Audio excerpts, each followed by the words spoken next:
All right, I guess we'll go. I'm John Harden. I'm Matt Lee. Yeah, no, just kidding. John, you want to introduce yourself for anybody that doesn't know you? Yeah, sure. John Harden, been in the MSP community for about 16 years. All across it, MSP side, vendor side, anything in between. And excited to talk about today's assets. I'm a recovering MSP. I'm sorry, David. It never goes away. It's like a mark of the web. Oh, never mind. We won't get into a nerdy combo. But ultimately, I was with a managed service provider in Wichita, Kansas. I started when it was 7 of us as an engineer number 7. I came from the banking world, so I was totally green in that. I mean, other than hacking and playing around as a kid in tech. And I started as technician number 7. We grew that company from just under $1 million in revenue as a break-fix, block hours type company to 1, and then 3, and then 5, and then we merged with 3 other friends to be at about 20.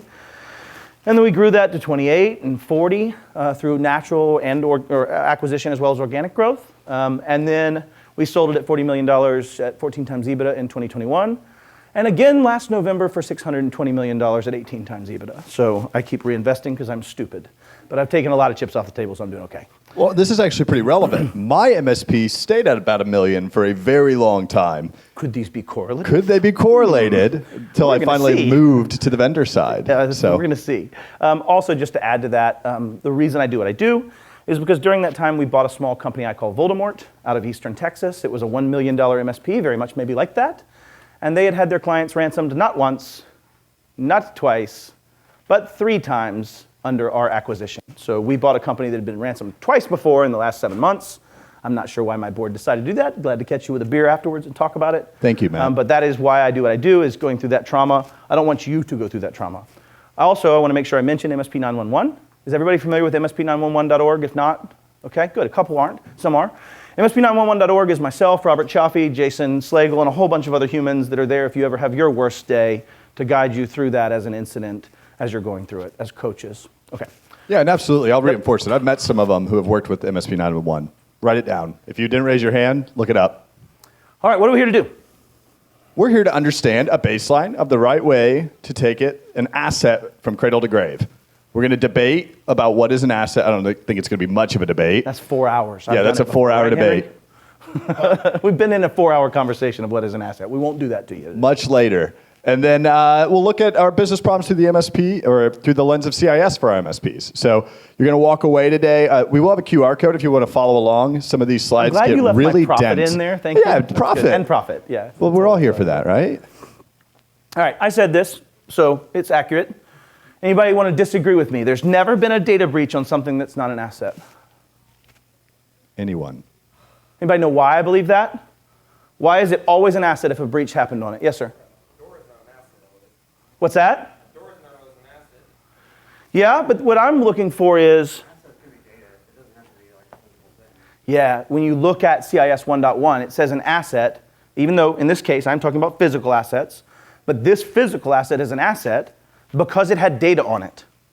If an asset is something that can process or store data, and we're going to get to that here in a minute, then that means every time there's a breach, it is an asset, whether that company decided it was an asset or not. Right? We can get into that with the LastPass breach. You can get into that with the Cisco Talos write-up breach of 2022. Both of those were situations where they didn't consider it an asset. Wasn't tracked, wasn't managed. Right? They didn't have to do anything with it, and therefore it hurt them badly. So this is my argument that no matter what, it's an asset, whether it was posthumously an asset or not. All right. How many of y'all are CIS practitioners in the room? Oh, good. Enough people I get to introduce you to it. Wonderful. Okay, CIS Control 1. CIS is the Center for Internet Security. For those of you who don't know, they are a nonprofit organization. And the CIS Critical Controls is what we're talking about here. For any of you that are not CIS practitioners, those are basically, hey, humans don't do well with bullets. Let's try to protect against bullets. They're basically things that have killed other individuals over time that have been turned into 18 categories and 153 safeguards that are things that help you not have that same fate. And every single safeguard that's in CIS Critical Controls has to have led to a breach. Has to have been something that tied into a breach or something that would have executed an organization. So CIS Control 1 says, like, you can't protect what you don't know you have. CIS 1 says have an inventory of your physical assets. And I'm actually giving extra mat points to the gentleman in the front that knew the delineation between our physical and our digital assets of those pieces. Right? So it says computers, phones, servers, anything that touches your data so that nothing slips through the cracks. Anything that has the ability to store or process data is an asset. In 1.1, it says, hey, your list should include important details like the device's name, owner, location, what it's used for. The reason I love CIS so much is I like to say that CIS is the how to NIST's what. If NIST says, thou shalt run an identity management practice, CIS says, hey, write a list of everybody's usernames down. Right? Like it's very practical, tactical, right? They become very, very doable, and they help make how I'd meet the NIST requirements. Okay. Control 1 says, and I won't read it all to you, actively manage. Means this is an active process. This isn't something we go, oh yeah, I wrote that down, we're good. Track and correct all enterprise assets, end user devices, including portable, mobile, network devices, non-computing, IoT devices, and servers. So that cell phone, yep, asset. Why? Email's on it. It's an asset. It has data on it. It has the ability to store process. It has your token of your identity. All right, so CIS Control 1 is all about physical assets, or at least the physical or virtual assets, but the point in which our fingertips touch is ultimately what we're looking at there, yeah? All right, defining an asset in the modern MSP context. Anything that stores, processes data. It didn't change, far more than just laptops. Anything that you have that stores or processes data. Bless you. Inventory should include mobile devices, cloud, virtual systems, servers, IoT, network devices, network storage, and more. CIS 1.1 requires detailed, continuously updated asset inventory. If I'm going to make, and everybody know why they're 1 through 18? Anybody know why it's 1 through 18 and we start at 1? They're in order of importance. The way CIS structured these, you cannot do 3 if you don't know 1. You cannot do 2 if you do not know 1. And if you think about 10, let's say 10 says have anti-malware, 10.1 says have anti-malware capabilities. Everyone in here puts it on their servers and their workstations. How many of you have it on your endpoints phones? How many of you considered the anti-malware and filtering capabilities of your network devices and IoT network and how I would apply that same thing to my IoT? My argument is if you're thinking 10.1 in the lens of, oh, the easy one, start thinking about everything in the lens of, how do I do this for X? How do I do this for Y? Where X and Y are mobile phones and servers and IoT and network devices. Okay. Before we jump in, Matt. Yes. We wanted to see what do we think good asset management looks like and bad asset management looks like from the audience. So does anybody want to raise their hand and jump in and say, what does good CIS 1 or 1.1 look like? Yeah. Take a stab at what a good asset there's no wrong answer. Here we go. Yes, ma'am. I can just know what I've done in the past. And so we have our asset inventory. Yay. Constantly updating the asset inventory. And you're reviewing with the client to make sure that the asset inventory is accurate and up to date. Yes, and that was a question, but I'm going to make you all pause right now. That was a question in the chat. Did I mention clients yet? No. Why not? We as practitioners care about our clients, don't we? That's what we think about is the client, delivery of the client. But every time I see MSPs and ask them this question, it's usually no. How do you do this for you? Has this been considered for you? How do you get an asset from cradle to grave in your own organization? Because that's who I'm going to go after. When I go bad and decide to go bad, and I say when because I think there's always an origin story of the evil guy, but when I turn bad, I'm just going to attack you. I don't want to work hard. I get to go to the place where I can turn off the anti-malware, stop responses, and execute you at scale. You! That's who I want to attack. And so the point is that I want to make sure we're focusing today, as you're sitting in this room, just on you. Things you can control. Is that fair? Can I ask for that as we go through this? Because she's right. You'll want to do this with your client, and it gets even harder with your client. Because to your point, you've got to review with them, and they're just going to go, I want this lady out of my office. Yeah, that's an asset. That's great. We're good. Oh, you're billing me for that? No, that laptop's not an asset. Nuh-uh. Right? I swear to God. It gets a little more complex. So we're going to focus on what you can control, which is you today, if that's all right. What's the wrong way? Anybody want to jump on that one? That's easy. Oh, here we go. Yeah. What's the wrong way, Adam? I've got a spreadsheet, and I write down the computer when I buy it. Is that how you bill them? Yes. You know what, though? I'll take that over most options. Most of the time, it's Matt lost access to the cage. Like at my career, at our $40 million company, didn't have cage access. You know why? Because I just grabbed shit and put it into practice, and it wasn't okay, right? And so they eventually had ways of dealing with the Matts of the world. My card just stopped working. Beep. Passive asset discovery. Passive asset discovery. I'm just testing their modalities of passive asset discovery, right? Okay, so we're saying 1.1 says we need to have a list of our computers. And you did say it right. As long as it gets in that Excel sheet and then it's matriculated from there, great. I don't care what you're doing it in. It just needs to be an active process, right? It has to continue happening. All right, this is 1.1. For some of you in the room, you've seen these visualizations, Tim Golden, Henry Tim, David, a whole bunch of y'all. But we worked as a work group with CIS to break all of their safeguards down into smaller sub-taxonomical elements, meaning like, why is an asset inventory an inventory and what needs to be in it? And broken it down visually for you. Go ahead. And this is the point where we won't be offended if you pull your phone out, because we're going to go through a lot of these little charts Not today. rickrolling you, I promise. Yeah, I'm being that a is good a boy safe today. QR code. We double checked this morning, but we're going to go through a lot of these. So if you want to pull up and follow along, that might be a good way, because that is way too small to read for Yeah. me, and I'm standing right here.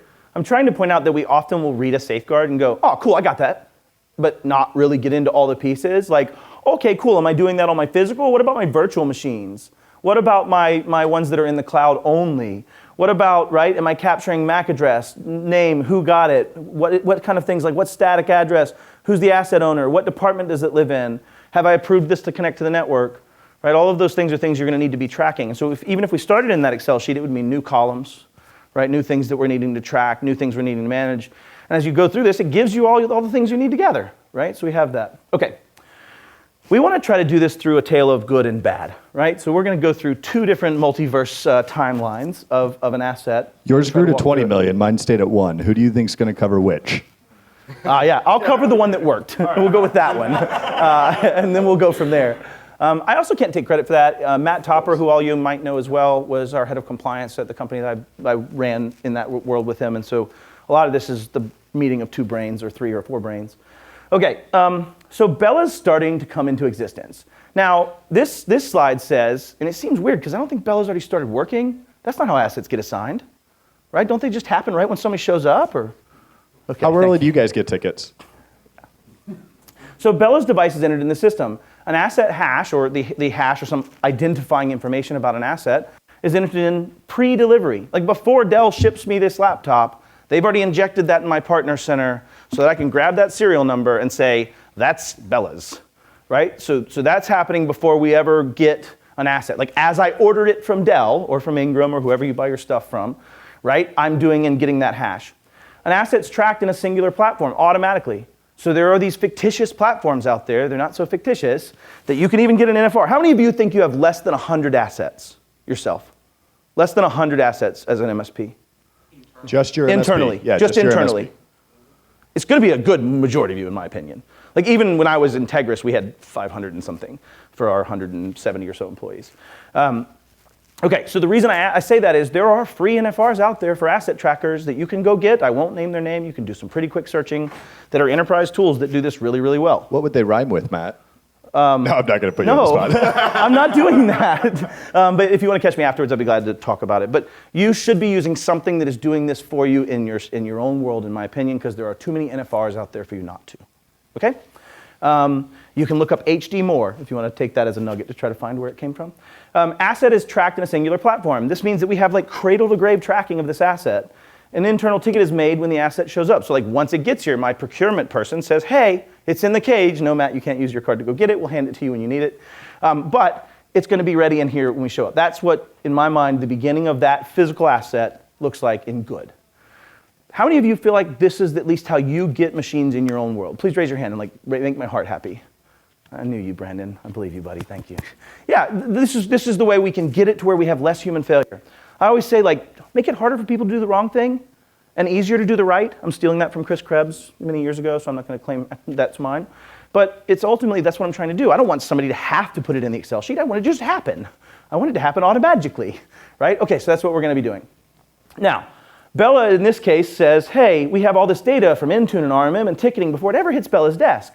The asset is tracked in this new fictitious platform I talk about, right? It allows all important information from cradle to grave, like name, yep, that comes from Intune when I assign that name, or the device name from Intune, right? The network address, I'm going to get that every time it changes. In fact, this fictitious platform I'm talking about tells me every address it's ever had.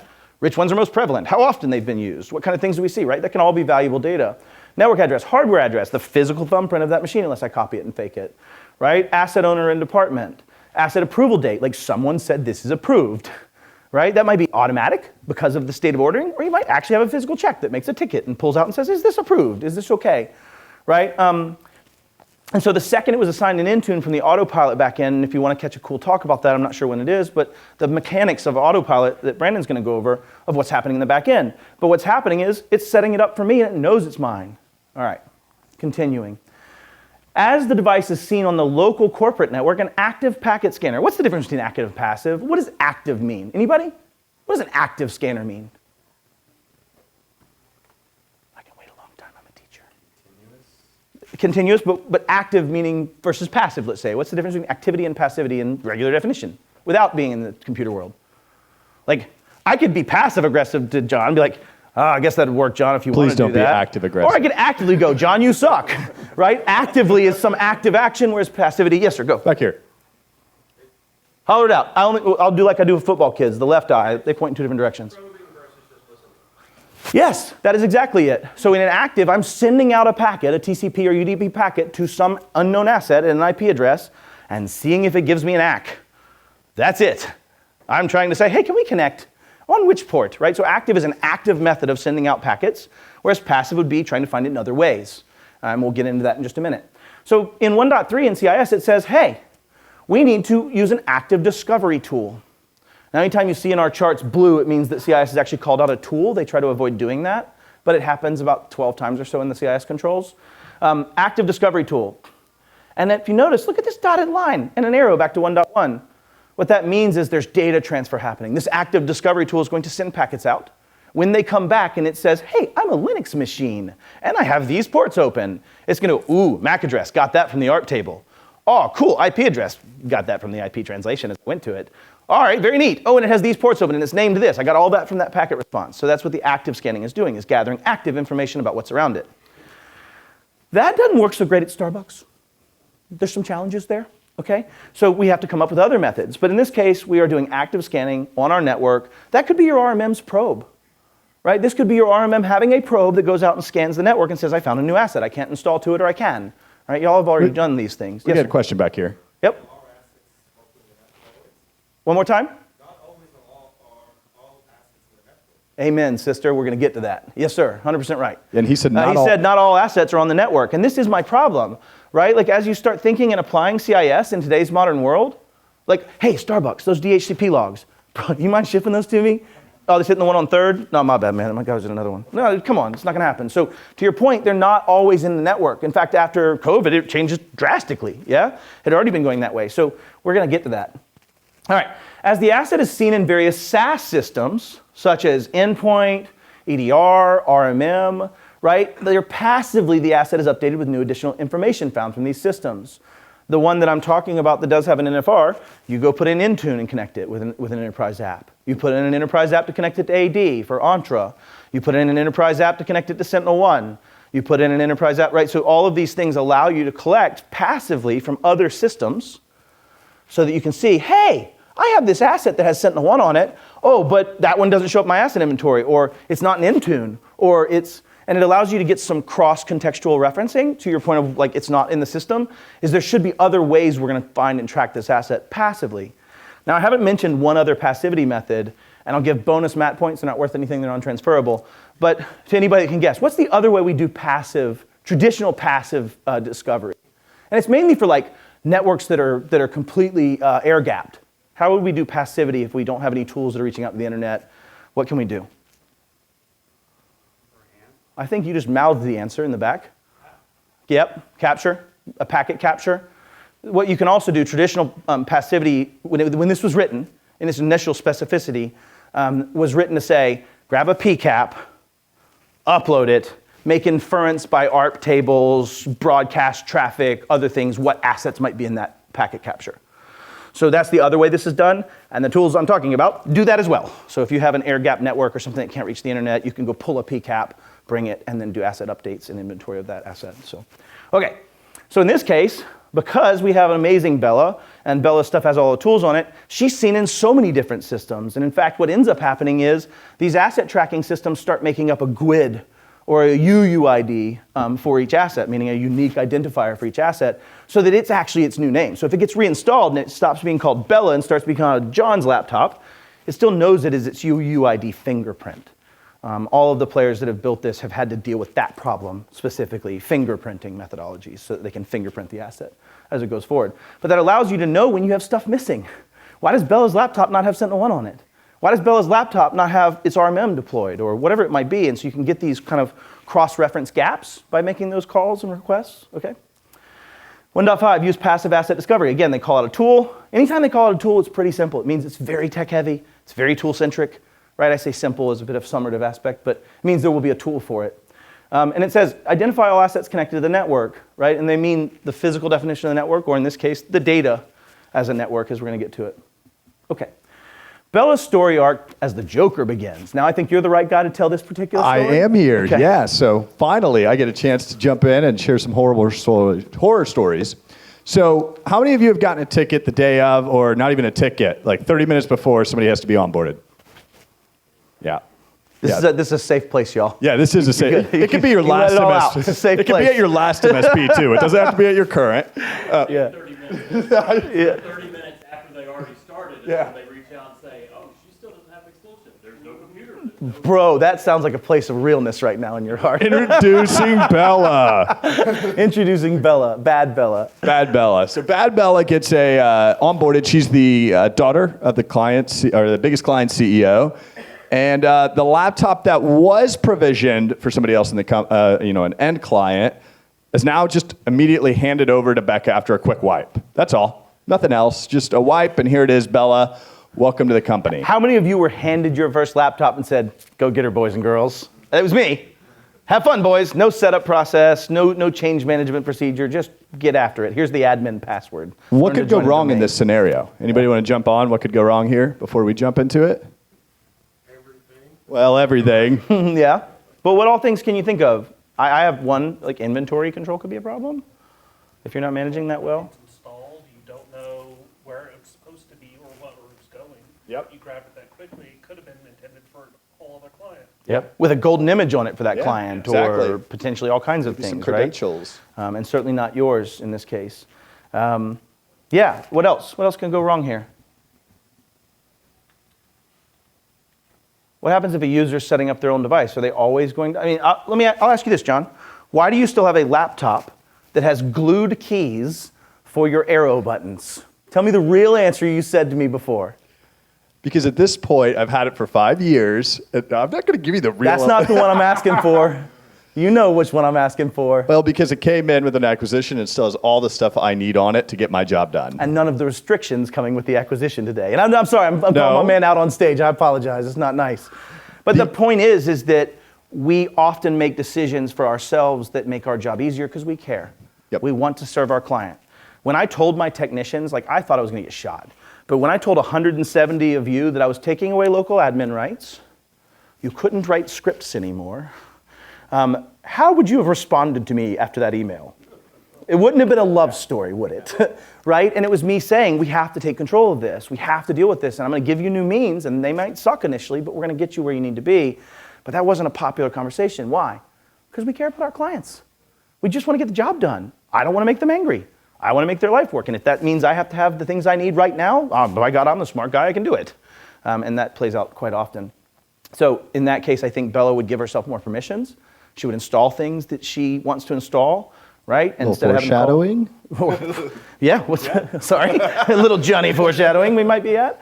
Yeah, okay. Bella's promoted. Let's go Bella. This is both Bellas are being promoted, I suppose. I don't know. She's now an engineering manager, which means that big beefy laptop that she used to have is probably not the right asset for her anymore, and she needs a sweet new MacBook Air or MacBook Pro.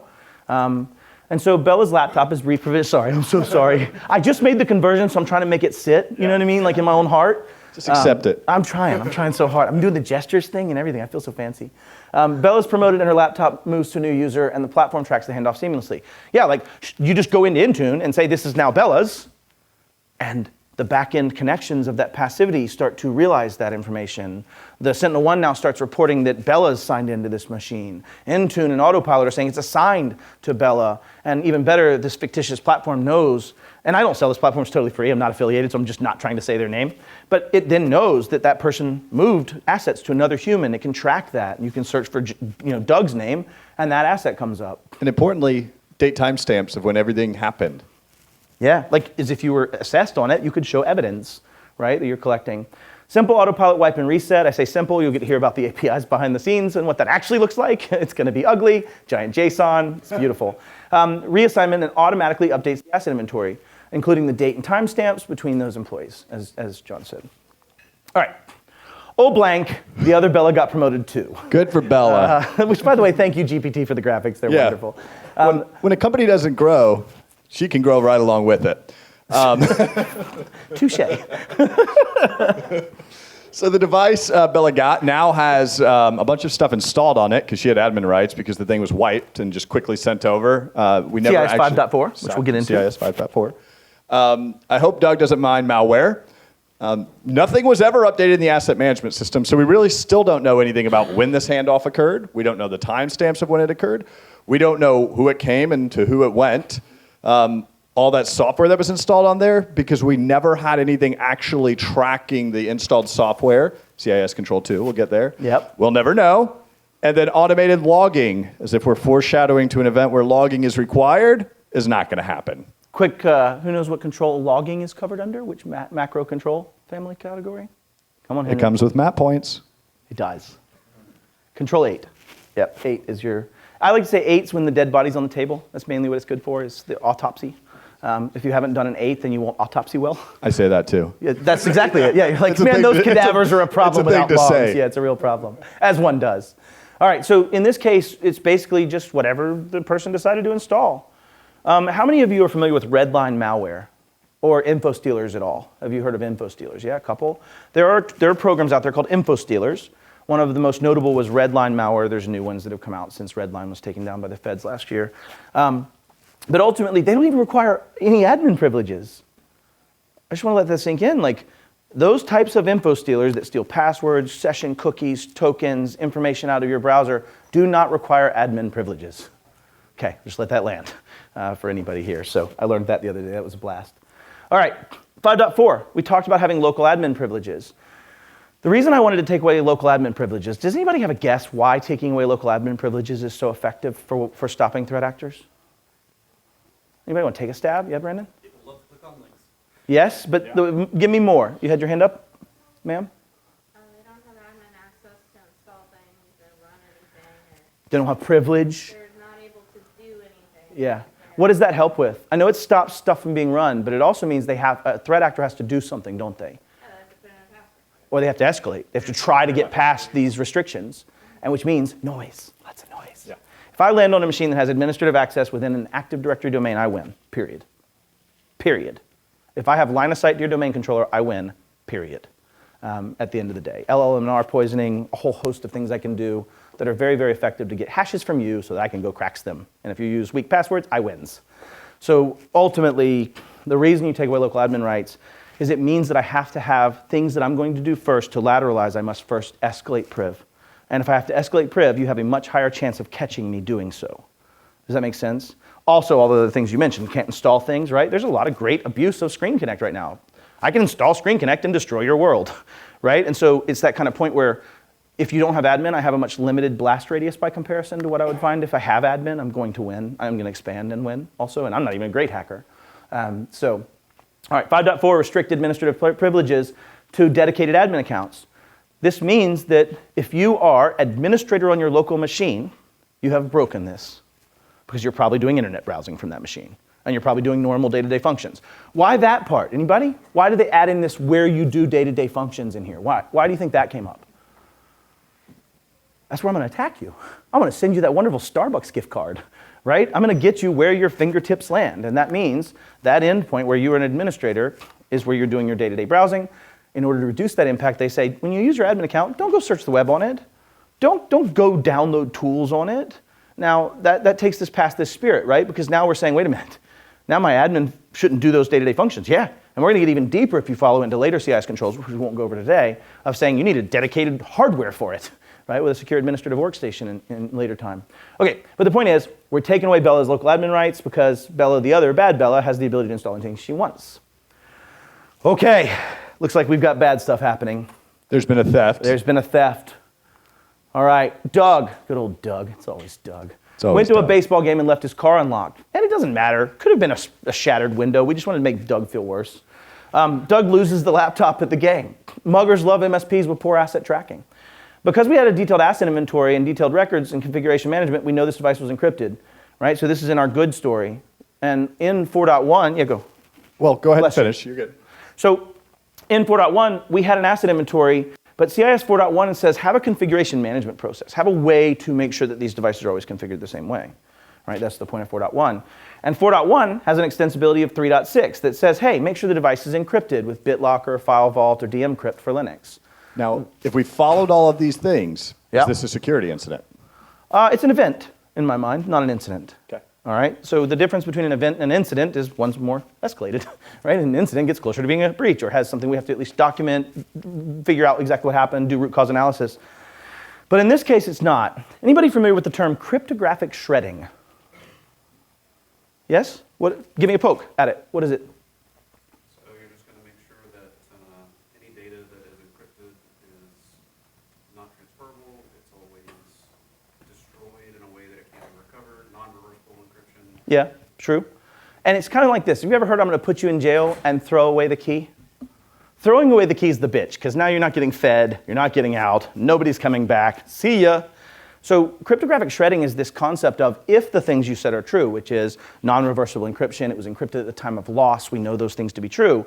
Cryptographic shredding is me destroying the key, and by destroying the key, I'm thereby destroying the data, right? It is the premise of cryptographic shredding. It is the reason that this is an incident and not, or an event and not an incident and potentially a breach, right? Because if I get this device and it doesn't have encryption on it, I can boot it up with a Hiren's boot disk, I can load the volumes, I can pull the beautiful SAM registries, I can do all the beautiful things I want to do, the data's mine, right? If it's encrypted and things like TPM anti-hammering, so if anybody's not familiar with that, TPM anti-hammering says if a trusted platform module gets 10 pins wrong, just go ahead and delete the key that's stored in it. You might get it back from the cloud later or somebody has to type it in. You ever had that where your computer boots up and it asks you for the long BitLocker key? That is likely a TPM anti-hammering mistake or reality. Somebody typed it in wrong, it just kept failing. So that destroys the key has to be put back in, then the key can go back in the TPM and get a nonce, and again, fancy people will teach you that stuff later, not me. But the point is because of this encryption, this is an event, not an incident or a breach. And unless someone breaks cryptography, which might come soon, that is the way it is today, at least with the non-quantum. Because we have the ability to send an Intune device wipe and reset, we know that the next time that device comes back online, it's going to wipe as well, even if the TPM anti-hammering hasn't happened. Or even if nobody typed in the pin wrong. And summarily, if they wipe and reinstall it, and then use that device, it's going to come back up into Intune with autopilot and have my controls back on it, my ability to see it, my ability to, not much they can do to change that. You'd have to get the fingerprint to change significantly, and RAM doesn't do that. So it'd have to be a hard motherboard change or other things that come into that, in which case, it doesn't matter. They don't have my TPM anymore anyway, so it's shredded. So point is, I could argue this pretty well on stand, that this is going to be an incident at the very most, and certainly not a breach. Okay? Follow me there at least on why that matters and why the encryption and the tracking matters? Good. This is CIS 4.1. When we were doing these visualizations, we always tried to say, where does this safeguard depend on another? Or where does it aid another? In what way? These hard lines are configuration parameters, meaning like use a firewall. Well, then I need to put that in my config process to turn on the firewall, right? So they're parameterization. Dotted lines are data being flown between those two controls, right? Whether that be reading from a list and then applying stuff. There aren't many data. This is all parameters. Those are all parameters. And just one of those parameters is this one. It's 3.6, encrypt data on end user devices, saying that in my management and configuration process that I need to do that. How many of your configuration process is a IT glue checklist or a ticket checklist today? Okay. How many of you have automated at least some portion of your automatic setup, like with MEBot or any of those players? Yeah. It stops the humans from being stupid humans. I suck. You don't want me configuring it. I'll miss something every time. You want it to be as automated as possible, whether that be through RPAs like Roost or whether that be through bots and things like that. But in this case, one of those we can't miss is the encryption. That's 4.1, which led us to 3.6 that says encrypt data on end user devices, especially sensitive data. Then why do we just encrypt the whole device? Because it's really hard to determine sensitive versus not sensitive in every piece of data, and it's just easier to encrypt the whole device. But their statement is, focus on things that are sensitive. I would argue that it's the token I'm protecting. If I attack you, it's probably going to be GraphRunner or EvilJinx. And so for me, it would be, it's protecting the token, and that's what's sensitive in my opinion. It's access to the level of sensitivity, so. Okay. All right, that device. Let's do it. What about your other MSP? Yeah, so the other MSP at this point, let's hear from the audience real quick before I jump in, all right? A laptop got stolen. Yep. The asset was never tracked. What are we going to be missing in the event of an incident in the future? Pretty easy low-hanging fruit. Anybody? What are we going to be missing if the device isn't tracked? Is it an incident? If we don't know it's encrypted, is it an incident, or do we have to assume breach? Yeah, yeah. And that's what I'm going to argue as an attorney against you too, right? And especially if an event happens or an incident can be tracked back to it, I'm going to definitely argue, hey, you never had proof this thing was encrypted. Now, are you going to be able to prove it up to the second? No. But you can prove as of the last check-in from Intune that it was encrypted, right? You can get those data points and show that, and that becomes the evidence I'd want. Here, I doesn't have those evidences. We didn't never set up autopilot. We didn't never set up Intune. It wasn't ADJ directly. It was somebody's local machine. It could be all the different things that could be there. Well, at this point, the MSP has to assume at this point that everything is always at risk moving forward. Well, and if you hire a breach counsel, they'll tell you that too on this one specifically, that asset. And you never know. Like, it could be credentials saved in a notepad or in the browser, right? Things that are easily accessible, especially if you can get in as that user, which could be just as simple, if not encrypted, as me pulling the SAM database and pulling the password and figuring it out and then signing into the device live. Now I've got your saved browser credentials. Now I've got tokens. I can harvest the tokens live. Like, I don't need to get in as an OS. I can do that at the disk level for the most part, I believe, out of Chrome for sure. All right, so thieves in luck, if they're any good at what they do, they'll definitely have a breach coming in the next few months from extracting out of that non-encrypted drive.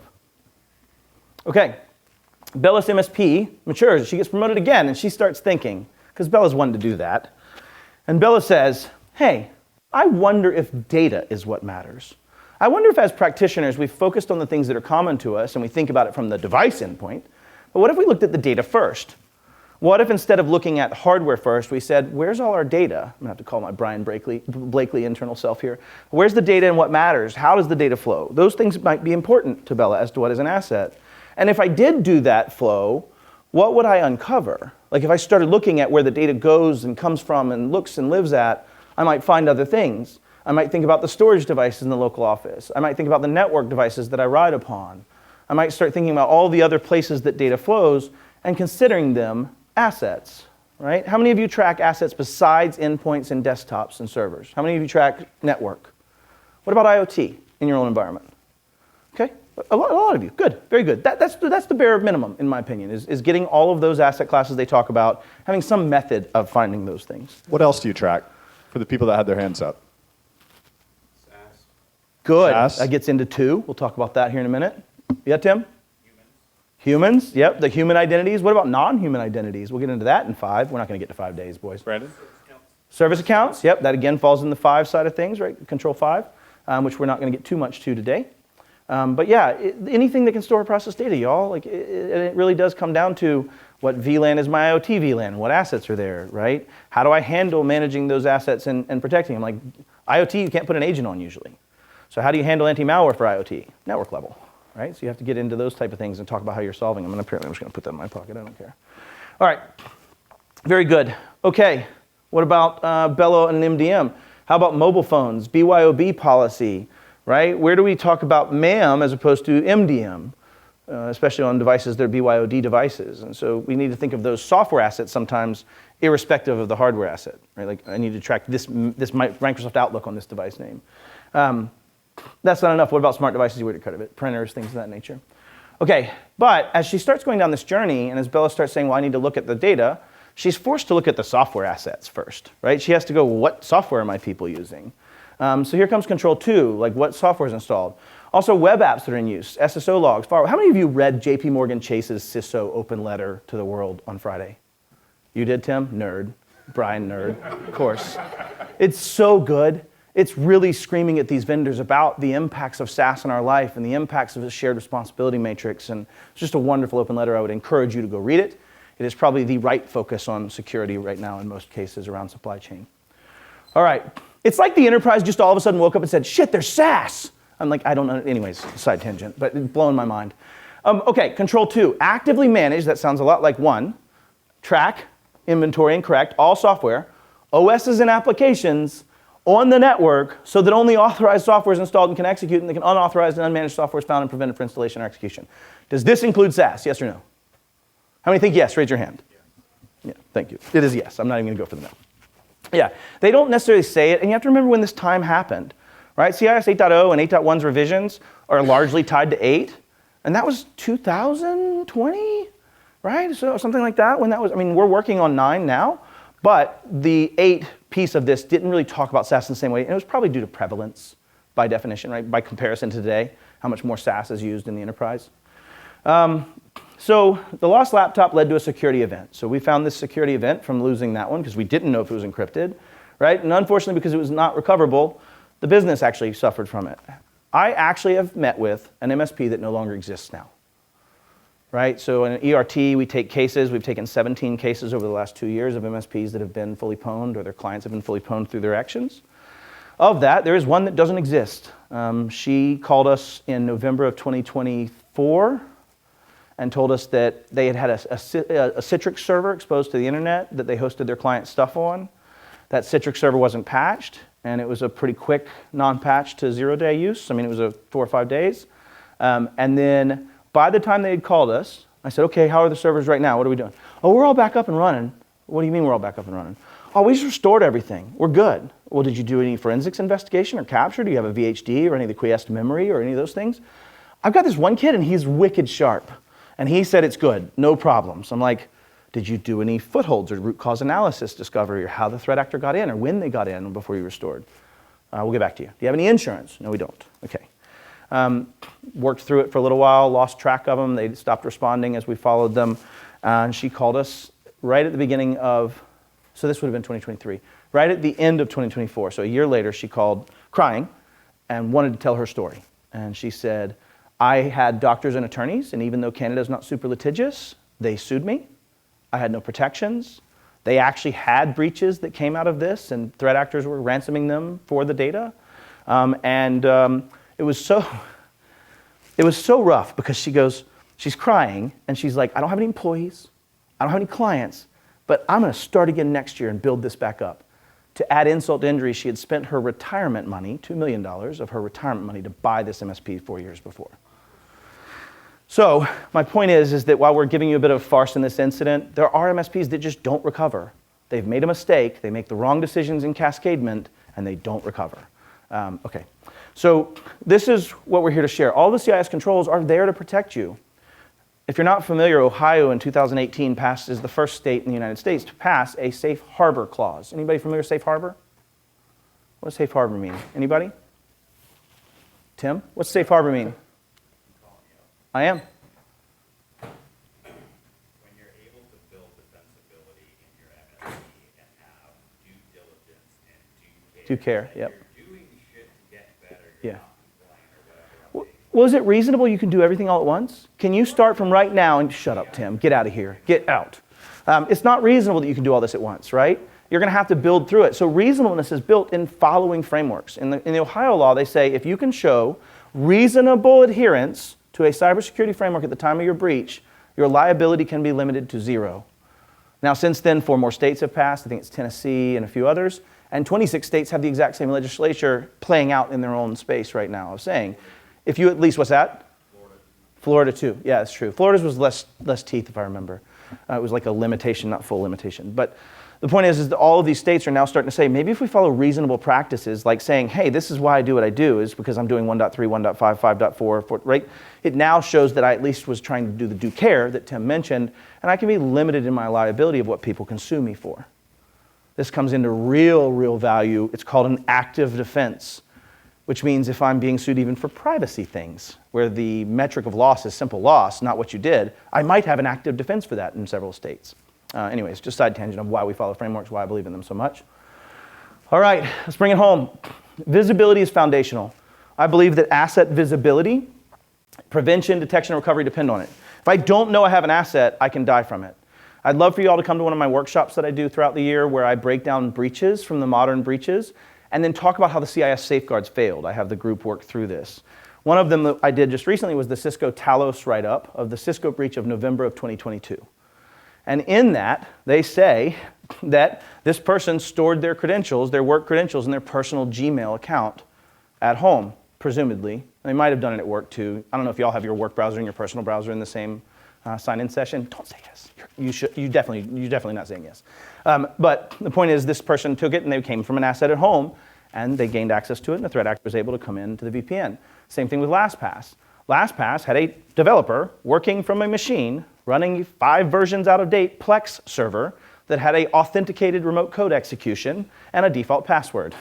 So they were able to sign in, run code, gain access to machine, pivot across the VPN to LastPass's network, and have full unfettered access. You cannot prove to me that LastPass treated that like an asset. They had no visibility on the endpoint. They didn't know there was an out-of-date software for 7.1.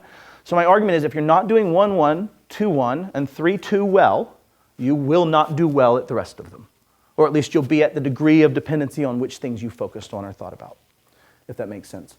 So if you don't know what assets you have, you can't protect them. You can't patch, protect, or anything without knowing what's there. I don't know that I have to patch some weird Linux box if I don't know I have a Linux box. Problem solved. Don't have to know about it. We're good. And then, in my mind, inventory is not a static spreadsheet. Now, I won't say it's not a spreadsheet. In fact, I wouldn't fault any of you for just using a spreadsheet to do this. It is perfect for that modality. Make sure you update times and dates as you do things, but it's great for that. But a static spreadsheet means I put it in when I bought it, which is what you said in the front here, and then that's it. So don't do that. We want more active processes in this that are doing it. It's a live system. All right, review visibility yourself. I don't know if you want to close out the call to actions. Sure, yeah. Review your visibility, what's missing. Build a layered inventory with automations and tags. I know you have a tangent on tags you want to hit. It'll take a long time. All right, are we at time? All right. We're getting there. Start simple and don't wait. I would say in general, working with Matt on this whole process, I've learned a lot even myself along the way. I will say the breakdowns that he puts in these actual visuals are really helpful to actually understand all the interconnectedness between the safeguards and the controls. So download that if you've got the opportunity. But realistically, don't wait. There's a lot of folks out here that raise their hands at different varying stages. But just even getting started today can help, again, kind of down to those clauses you're alluding to with Ohio.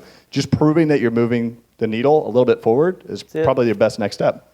Yep, that's an active defense. Okay, I think that's it. Any questions? I guess we have no minutes, but any questions? Did anybody learn anything today? Okay, that's what matters to me. I will say, as I always do when I close my talks, thank you for self-selectedly being here and not sucking like the ones that aren't. So, appreciate you. Yep. You mind if we get a selfie real quick? There we go. Get in funny faces, y'all. 3, 2,